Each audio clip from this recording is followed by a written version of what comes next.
Good evening, good morning, good night to everyone, and welcome to our program. Namaste, assalamu alaikum to all of you, depending on the time zone in which you live, because there are always people in this meeting from all over the world. I am Shakira Mohammed of Trinidad and Tobago, a teacher for the past 14 years, and this is the 139th edition of our Zoom public meeting. We wish to sincerely thank all those who have contributed in whatever way to the success of this pan-Indo-Caribbean and pan-Indian diaspora global project. So for 138 unbroken continuous weeks, we have been here every single Sunday.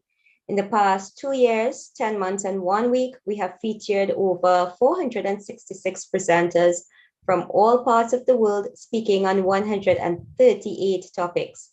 So ladies and gentlemen, this is a weekly forum being hosted by the Indo-Caribbean Cultural Center, which is a legally registered research and publishing company operating since 2010. And like today, we often partner with the Amina Ghafoor Institute for the Study of Indentureship and its Legacies, led by Professor David Dabidine.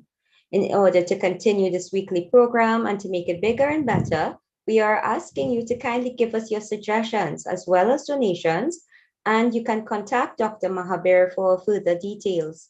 So ladies and gentlemen, our moderator this evening would have been Shalama Mohammed, and she's the co-director of this Zoom platform, who is a business teacher and researcher from Trinidad and Tobago. She obtained her master's degree in business psychology from Franklin University in the USA. And we would ask to just wait for a few moments in which till she joins us, but we will continue. And this public meeting today or tonight will take the usual form of a panel presentation followed by questions and answers. So to avoid trolls invading our program, our IT manager, Ravin Ramsingh, he has muted everyone, and speakers are advised not to admit anyone, not to unmute anyone, and not to allow anyone to share their screens. So this virtual event should not exceed 2 hours. Our topic today or tonight is entitled The Status and Future of the Sugarcane Industry in the Indian Diaspora. So we want to note a few items. Indians were the last group of migrant workers in the British, French, Dutch, and Danish colonies to work on the sugar estates. How did the closure of the industry affect them, the society in general, and the economy? Was there an ethnic and political agenda in shutting down these operations in some countries in light of other non-profitable state enterprises that have been allowed to continue up to this day? Was the closure directed by a non-Indian-led government purely driven by economics? Can and should the sugar industry be restarted? So these are some of the questions to be addressed in this forum. Ladies and gentlemen, let us now hear from our panel of distinguished speakers. Our first speaker today or tonight is Jagannath Sami of Fiji.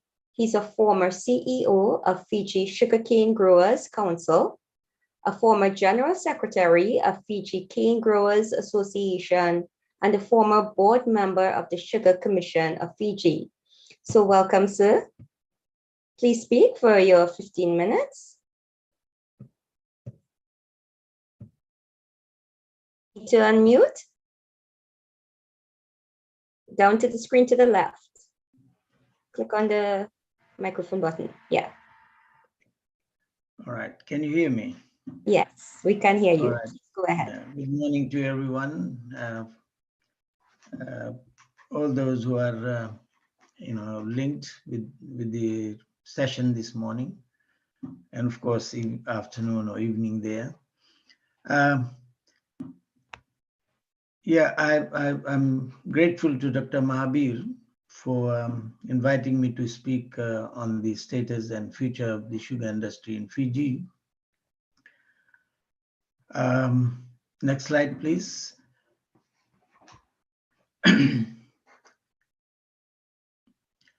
I will approach the subject on 3 headings. Firstly, a brief overview on the history of the sugar industry.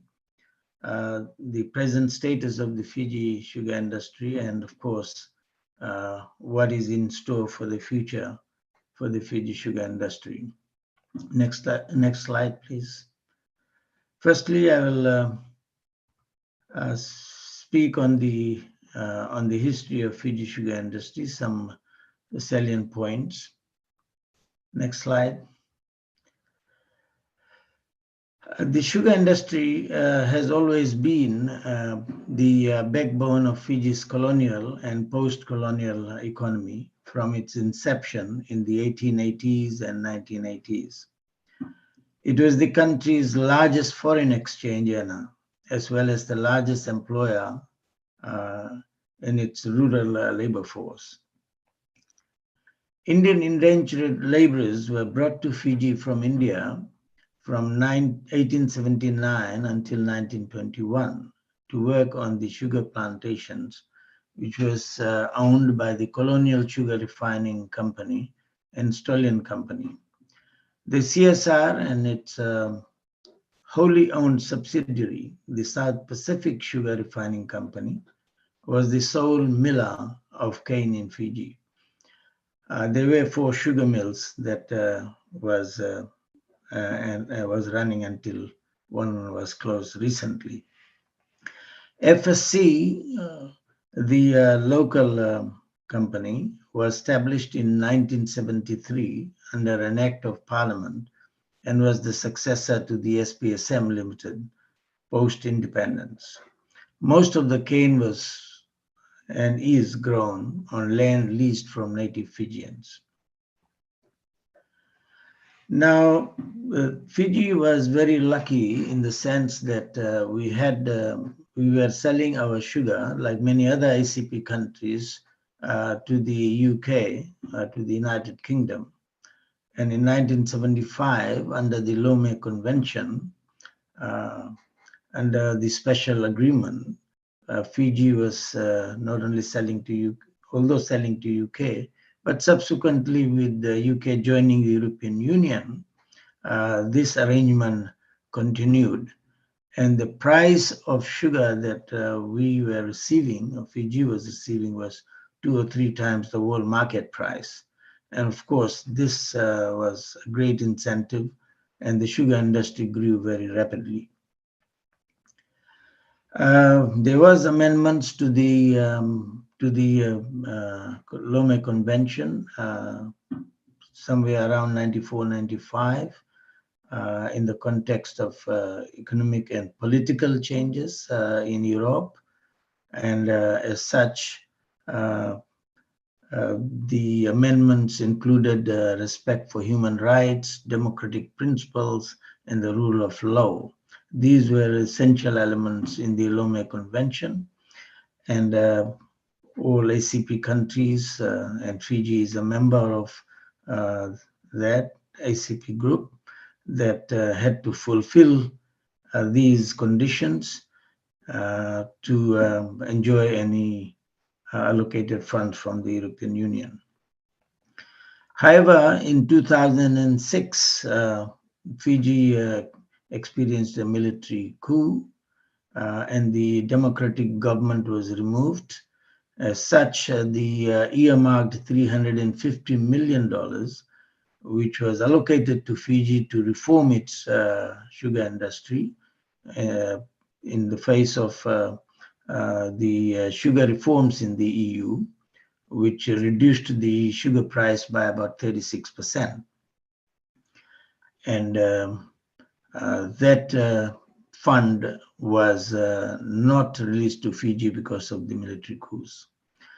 The interesting thing about the Fiji sugar millers and the growers arrangement is that there is a contract of general application, and in 1969 the farmers' leaders took the millers to the tribunal, and Lord Denning from the United Kingdom, who arbitrated that hearing, awarded a sharing formula of 65% to the farmers, and the miller received 35%. And this was a great boost for the morale of the farmers, and in monetary terms as well. The price of cane went up by up to $20 a ton from $9.80, and of course resulted in huge investments in the cane fields and increase in cane production. The sugar industry, of course, for the rural Fiji has altered the physical landscape of the country, the standard of living amongst the people due to the sugar funds that existed or that flowed in the rural areas. About 20% of Fiji's population is directly or indirectly dependent on sugar. CSR, of course, after the Denning Award and the sharing formula, they previously enjoyed 60-40% sharing formula with all expenses coming out of the industry costs. And due to this award, the CSR decided to close its operations and leave Fiji. And in 1973, Fiji's sugar industry was locally or fully localized. There was an amendment after 10 years of the Denning contract, which was by negotiation between the growers leaders and the millers. And the sharing formula was further increased from 65% to 70% for the cane growers. And of course, this led to further, it provided the right incentive for higher sugar and cane productions. Now, together with the contract arrangements, of course, the very important element is the land lease issue that confronts the cane farmers of Fiji. Now, most of the Indo-Fijians who were brought in to work on the sugar farms are tenants, and they lease land from the native Fijians, as I have mentioned earlier. Hence, there had to be a legal arrangement for the farmers to use the leased land, peacefully. And as such, the Agricultural Landlord and Tenants Act was brought in 1976, which was a successor legislation to ALTO, which is Agricultural Landlord and Tenants Ordinance of 1966. And the ALTA provided an increase in the minimum land leases from 10 years to 30 years. Now, this resulted in security of tenure, a longer security of tenure rather, and the commercial banks were able to advance or provide loans more easily to the cane farmers. And this resulted in the farmers investing in farm machineries, cane transport, in the education of the children, better housing, and generally it improved the standard of living. Now, the status of the sugar industry today, like I said, although it is the backbone of Fiji's economy and remained until 450 years, until a decade and a half ago, the industry, lost its status in the country. Now, largely this has been due to the decline in the cane productions, where before 2000 they enjoyed 8% of the domestic gross domestic product (GDP), and the export of 22%. It had a drastic decline in the GDP as well as in the export earnings. Currently, the industry contributes 2% only to the GDP and 9% of total exports. Now, because of the decline in the sugar industry, the rural farmers in the rural sector are all leaving or migrating towards the urban centers for better jobs. And currently we have only 12,000 farmers compared to 17,000 that we had in 2006 and 23,000 cane farmers in 1987.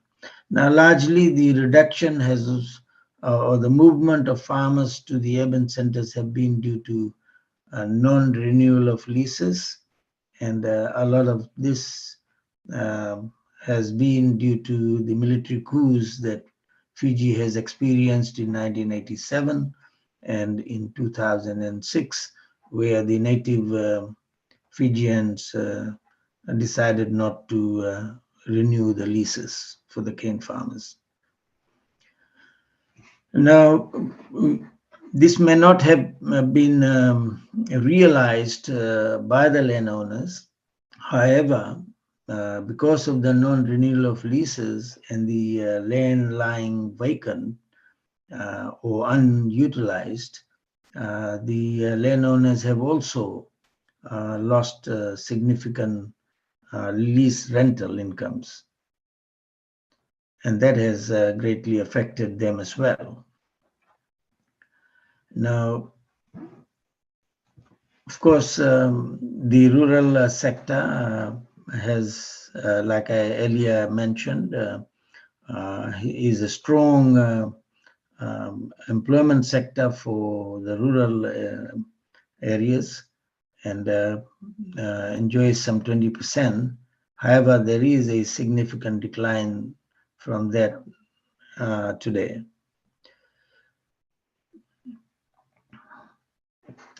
In 2006, despite some 5,500 farmers exiting the cane farms, we were able to consolidate the crop around 3.2 to 3.4 million tons and producing over 300,000 tons of sugar.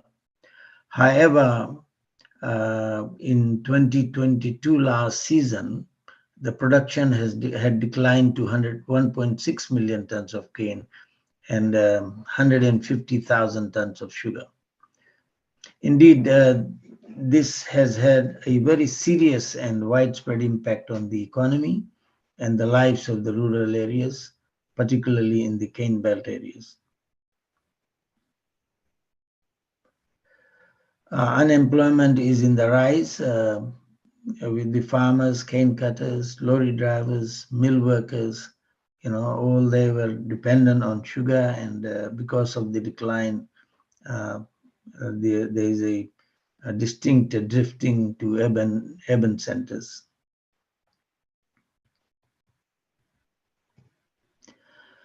Now, another interesting development that is taking place is the informal settlements, what we in Fiji call squatter settlements. Informal settlements are now mushrooming around the outskirts of the towns and cities. And this is a great burden on the urban centers and, of course, on the government as well. There are some 220 squatter settlements in Fiji currently, with an estimated 300,000 people, which is almost a third of Fiji's population. Now, the recently published the Home Income and Expenditure Survey report from government has confirmed what I've earlier said, that rural poverty is now significantly higher in the higher than the urban centers. It is now about 41.5% compared to 20.4%. And this is very evident. And in the western and northern divisions, which is where the sugar cane is being grown, the percentage of poverty is 35.2% and 32.4% compared to the national percentage of 29.9. So you can see and appreciate that it is quite frightening to imagine if there was no sugar or an alternative crop in the rural areas, what would be the level of poverty. Now, the decline of sugar is having serious financial impacts on businesses in the towns and cities surrounding cane belts. Already the plight of the mill workers and farmers in the Penang Mill area is of great concern. Penang Mill is one of the 4 mills that was closed by the previous government some 2 years ago.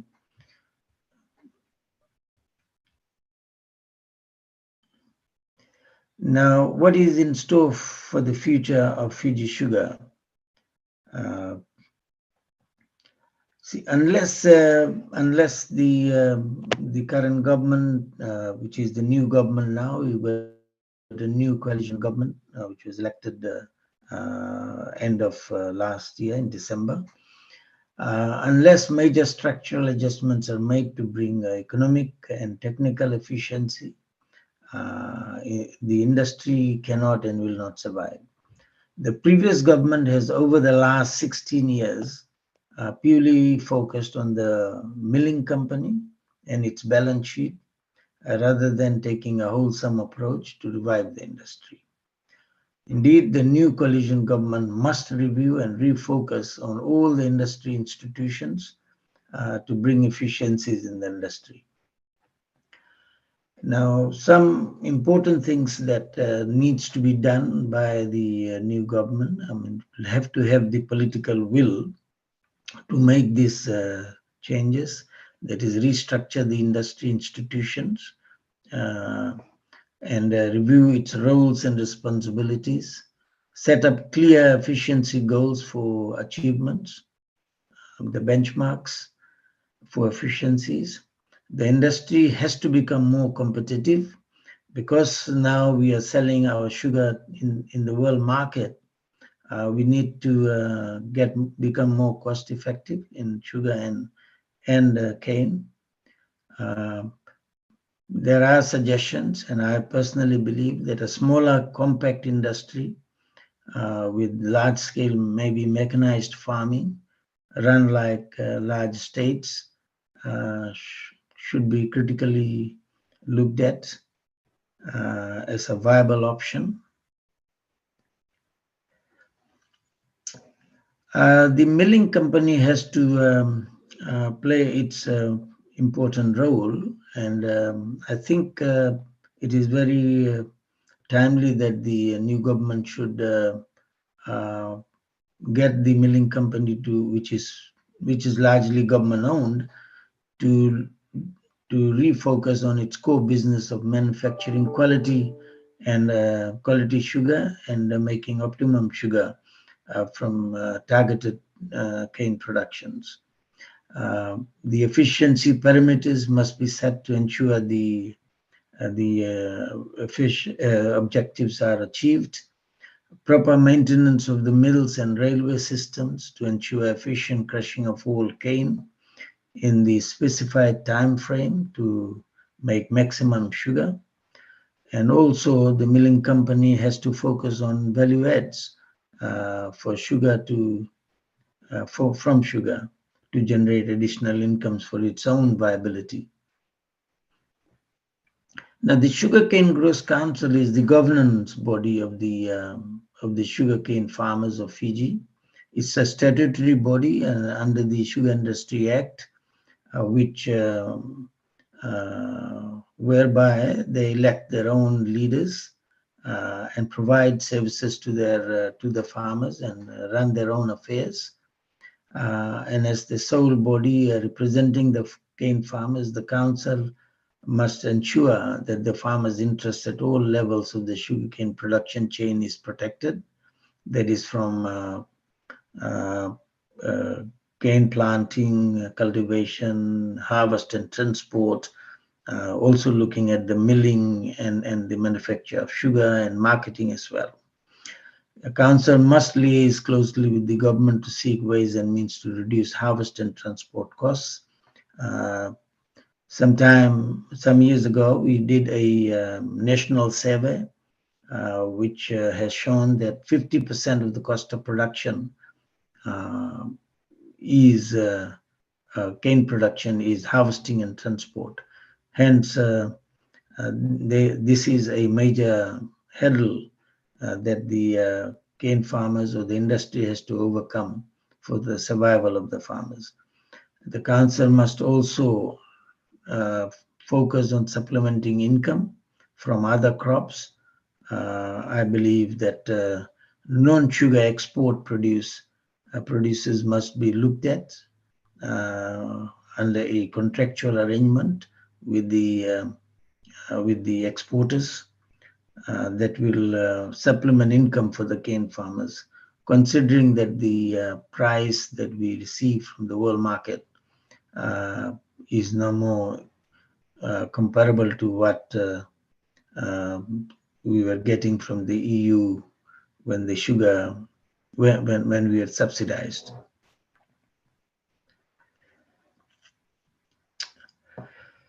Well, thank you for your patience, and those were some of the issues that I thought is important to bring to your attention. Maybe I could answer questions when it, if need be, from the audience. So yes, Mr. Sami, thank you very much for that insightful presentation. And yes, I'm sure that many of the participants would ask questions, and we will hold that after all the presenters have, all the speakers have presented. So what we will do now is introduce our second speaker for tonight or today, and that is Dr. Tara Singh of Guyana.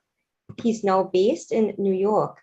He's a writer and researcher and former lecturer in the Faculty of Social Sciences at the University of Guyana, and a former senior Commonwealth researcher and Fulbright scholar.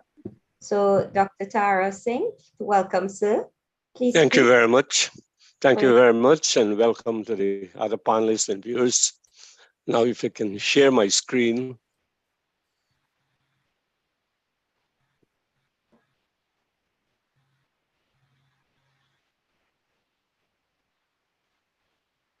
Is it working? Share. Yes, we're now seeing it coming up. Yeah. You seeing it? Yes, so you can click from beginning. Yes. Double click, right. Okay. The state of Guyana sugar industry. The sugar industry has continued to play a major role in economic life of Guyana, particularly for the rural communities of Guyana. Life on sugar estates is closely interwoven with their culture, their history, and even their socialization patterns. It's a world unto itself. If the sugar industry is destroyed, several communities would be ravaged as well. We saw compelling evidence of that when the PNC government closed 4 sugar estates between 2015 and 2016, where they laid off over 7,000 workers, which involved about 32,000 members of the family. Now the social impact study, which they never did, that was done later, about 6 years afterwards, but that clearly highlight the plight of displaced sugar workers. I believe 2 or 3 of them even committed suicide. Now the next, in my presentation, I'm going to I think it's important that it delineates 6 important phases in the development of the sugar industry, because I don't think that you can understand the current plight or problems facing the industry by just looking at it now. We have to hit from a historical perspective and put it in a context. So I have set up 6 phases, 1975 to 76, which was the nationalization of the sugar industry. 77 to 78 is very critical because that was the longest strike in the history of the country, 135 days. 1992, when the country returned back to democracy after 28 years of dictatorship. And that coincided also where the country was on a downward slide, about to be bankrupt. And all the industries were performing at a very low level. The state had to retrench over 6,000 workers. Then in 2006, the previous speaker mentioned about withdrawal of the sugar subsidy, and that played a key role in the development of the industry because it cut the price of sugar by 36%. Now in 2015 to 2016, there was a closure of the 4 sugar estates. In 2020, we got the reopening of 1 sugar estate, Rose Hall.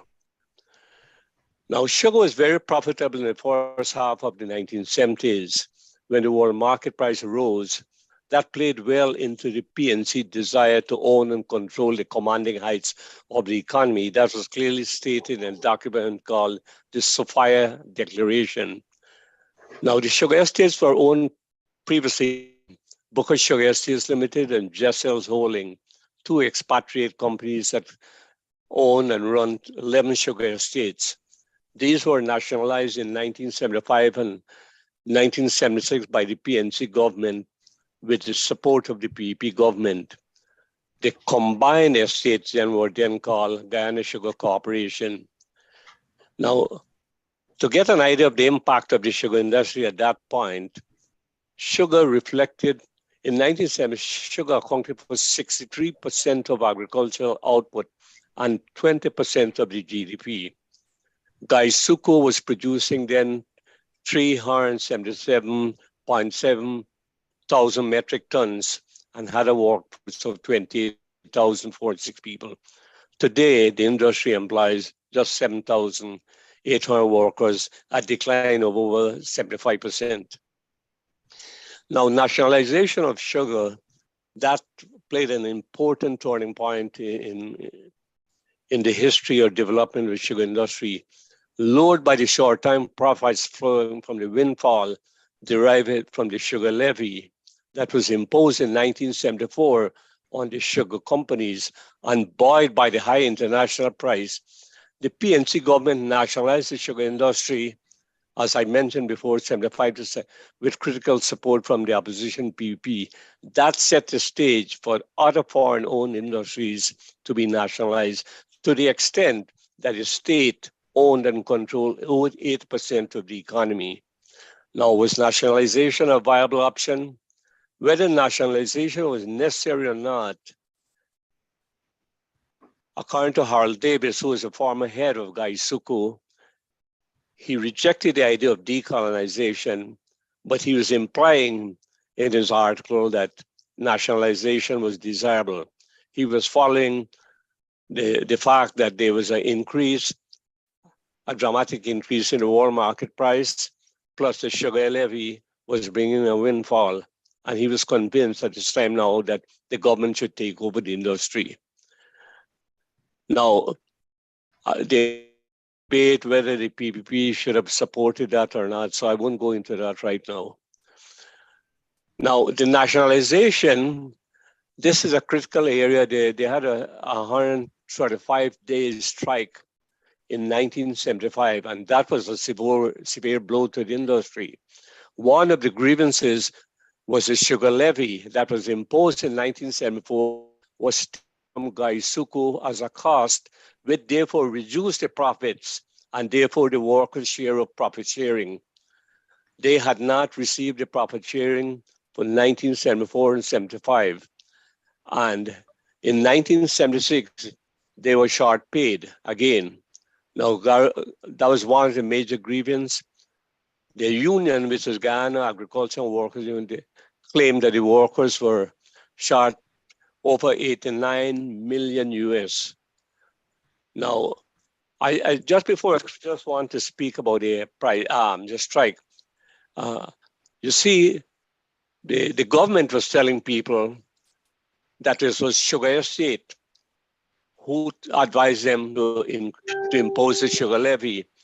But Dr. Gopal Nanda, in his book on resistance, he stated that Buchholz, Brass, and McConnell Limited claimed instead that the levy was imposed by the government was excessive and punitive and called for its removal.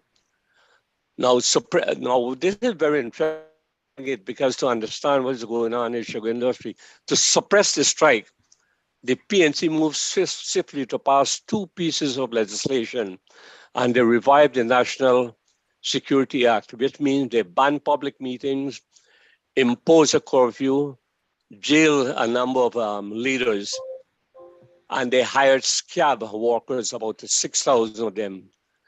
After 2 or 3 days, and there was no settlement and the use of scab labor, the union had no choice because the workers, they needed money to maintain their family. The strike was called off on January 5th, 1978.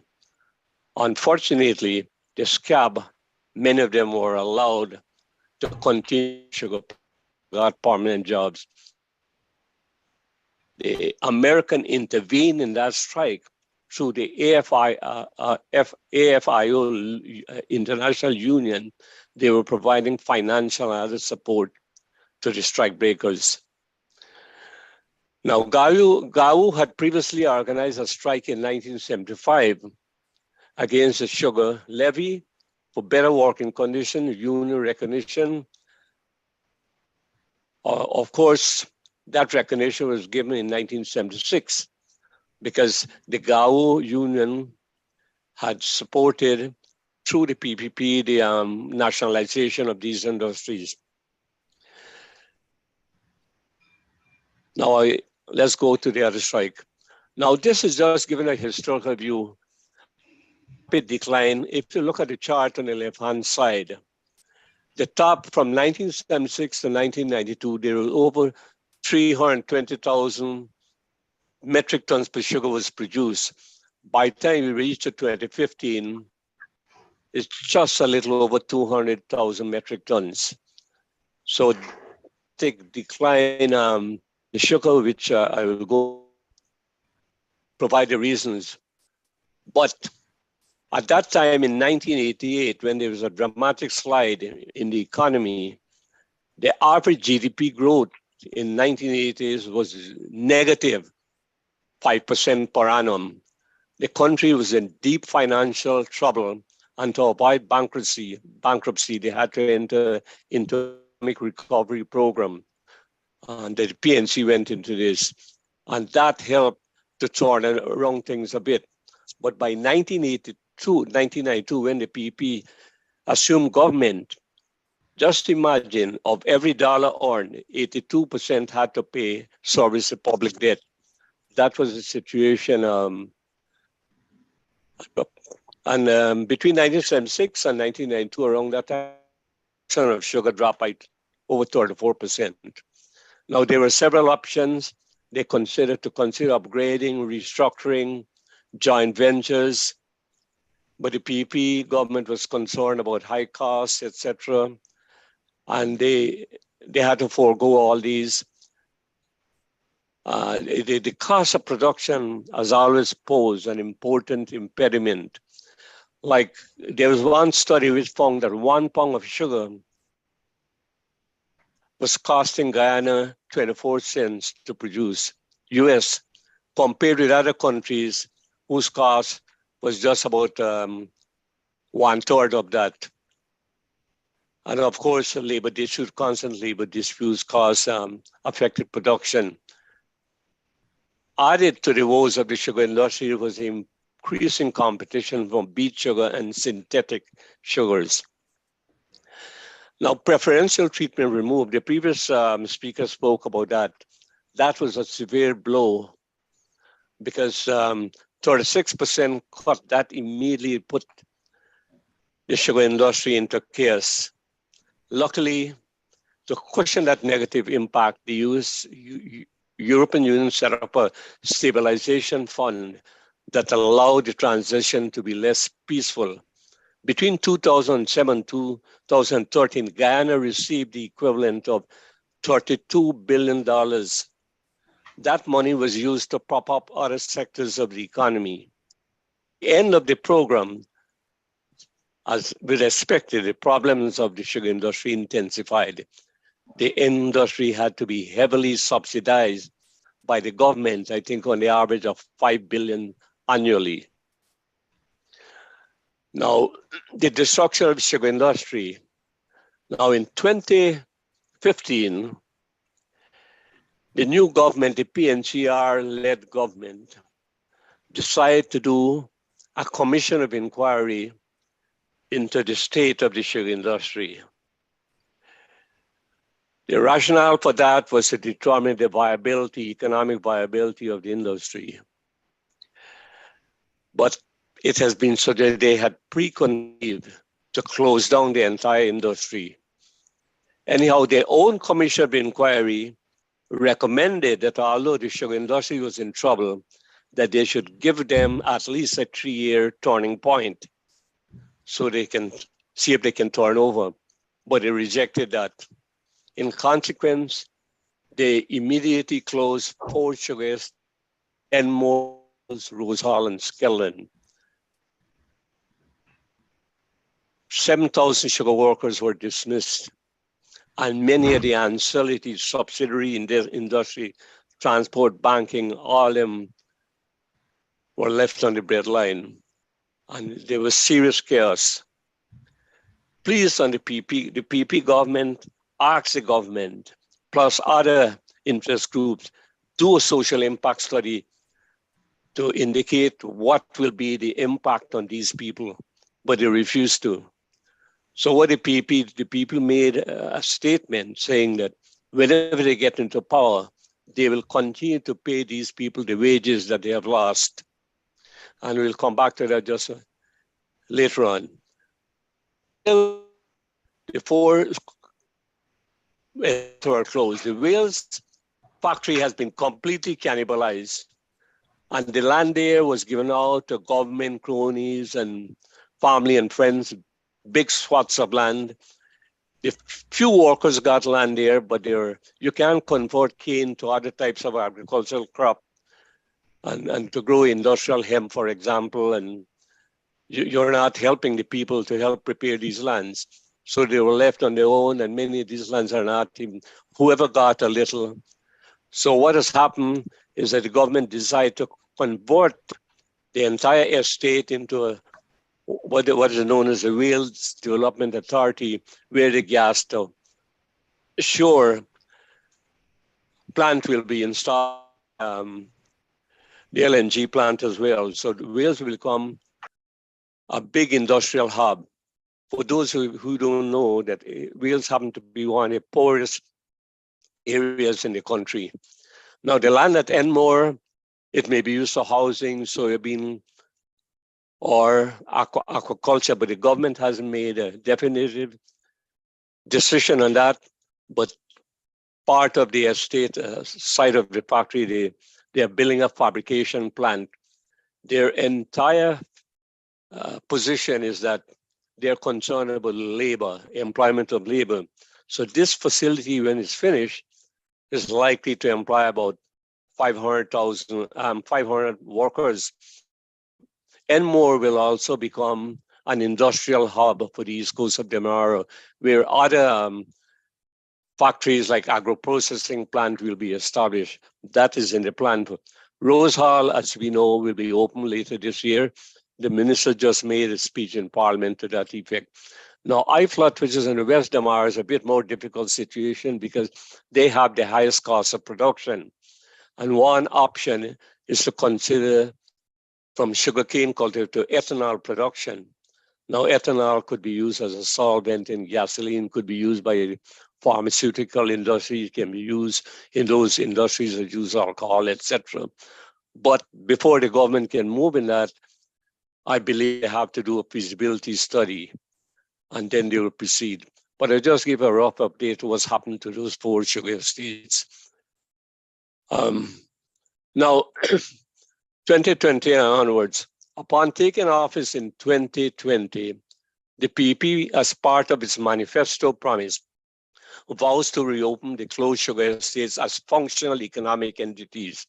A major concern was to protect jobs. Now, Rosal will be open. The PP government provided $250,000 to each dismissed sugar worker who remained unemployed. That fell short, however, of their manifesto promise to pay the dismissed workers their weekly wages until they secure re-employment. From 2020 to 2022, Gaisuco rehired 1,600 workers. The PP government continues to inject money into the industry for capital works to bring the industry to economic viability. Now, $4 million were allocated for this year for capital works, and last year they injected another $6 billion, mostly for capital, and much of the land that was flooded, they had to rehabilitate those.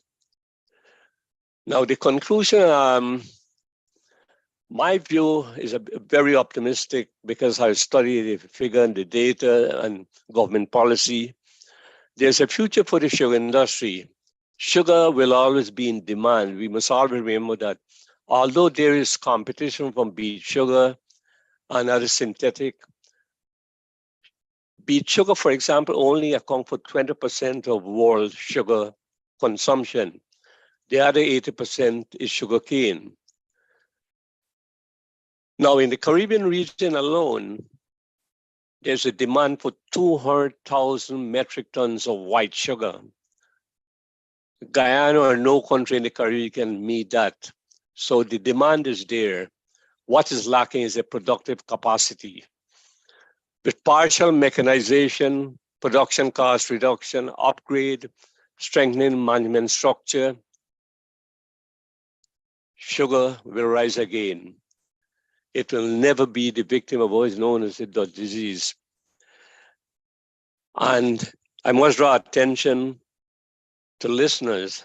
One important fact that is often forgotten by people who comment and criticize the sugar industry for being on the wrong track. One must never forget that the sugar industry, through the tax levy, $133 billion was raised from the sugar levy.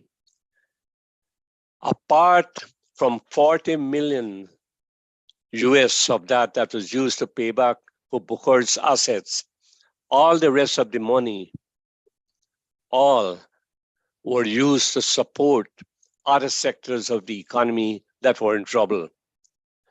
For 29 years, the sugar industry have been supporting all the sectors of the economy. It's over, we're talking about over $125 billion. So that is very important. Now that sugar is in trouble, it's reasonable to expect other sectors should come to its aid until they can have a turnaround within another 3-4 years. Now, guys, I'm just going to end off here by just saying briefly the challenge and how Gaisuco plan to face him. Is set to till 3,000 hectares of new land that was abandoned by the previous government. If they put another 3,000 of new lands that was damaged through the floods into production, this would add hopefully 35,000 metric tons to sugar as the corporation moved to produce at least 100,000 metric tons of sugar by the end of 2024. Projected 2023 projection is 68,000 metric tons. And for those who don't know, 1 hectare equal 2.471 acres. In